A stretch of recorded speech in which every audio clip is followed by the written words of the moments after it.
دوای زیاتر لە مانگێک خۆ ئامادەکردن سەرنجام زیاتر لە 4,000 بەشدار بوو لە سەراسەری کوردستان ڕویان لە هۆڵ و مزگەوت و یاریگا و بنکە و بارەگاکان کرد تا لە پرۆژە مەزنەکەی ڕێکخراوی قوتابیانی کوردستان پرۆژەی پڕشنگی فەرموودە تاقیکردنەوەکە بکەن.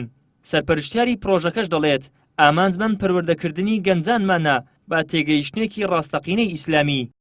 لەسەر تاسەری هەرێمی کوردستان کە نزیک بە 21 شار و شارۆچکە لە هەرێمی کوردستاندا لەم پرۆژەیەماندا بەشداری کردووەوە نزیک بە 4260 کەس مشارەکەی کردووە لە ئەم پرۆژەی ئێمەدا کە ئەمە فەزلی خۆی پەروەردگارەوە. ئامانجمان ئەوەیە کە لەم پرۆژەیەدا بتوانین خزمەت بە بواری پەروەردە و پێگەیاندنی گەنج و لاوەکانی ئێمە وڵاتەکەی خۆمان بکەین لەسەر تێڕوانینی ئاینی پیرۆزی ئیسلام و لەسەر ڕۆشنایەکانی تێڕوانینی پێغەمبەری خوا صلی الله علیه وسلم و زیندوکردنەوەی هۆشیاری لای گەنجانمان و بەهێزکردنی ئیمان لە لای گەنجەکانمان کە لە کاتێکدا هەموو لایەک دەزانین کە فەراغی پەروەردەی لە ئەم وڵاتەدا گەشتوتە ئاستێکە زۆر مەترسیدارە. بەشداربوانی پرۆژەکە سوپاس و پێزانینی خۆیان ئاراستەی ڕێکخراوی قوتابیانی کوردستان دەکەن کە بەردەوام بە پرۆژە ناوازەکانی قوتابیان و گەنجان بۆ وەرگرتن و کارپێکردنی پەیامی پڕ لە حکمەتی ئیسلام هانداوە.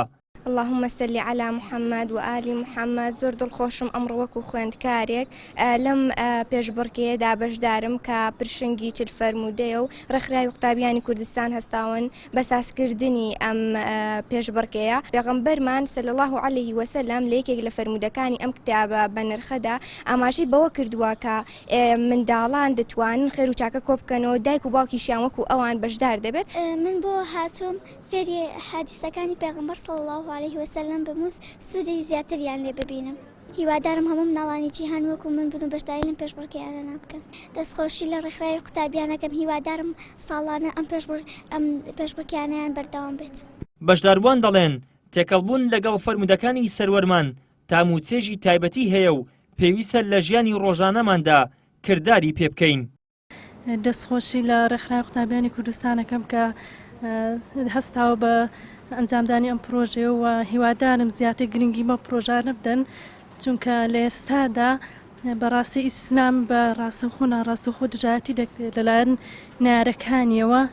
بۆیە ئێمە بەلەبەرکردنی و بە تایبەتیش فەرموودە بۆ ئێمە دەمانوێت بەلەبەرکردنی ئەم فەرموودانە و یعنی هەوڵی دژایەتی ئەو دژایەتیانە ڕەتکەینەوە. یعنی بەڕاستی یعنی زۆر یعنی دەڵێ هەستێکی خۆشە بۆ ئەوەی زیاتر پڕعلم و زانیاری دەبی یعنی زیاتر لە ئاینەکە شارەزا دەبی.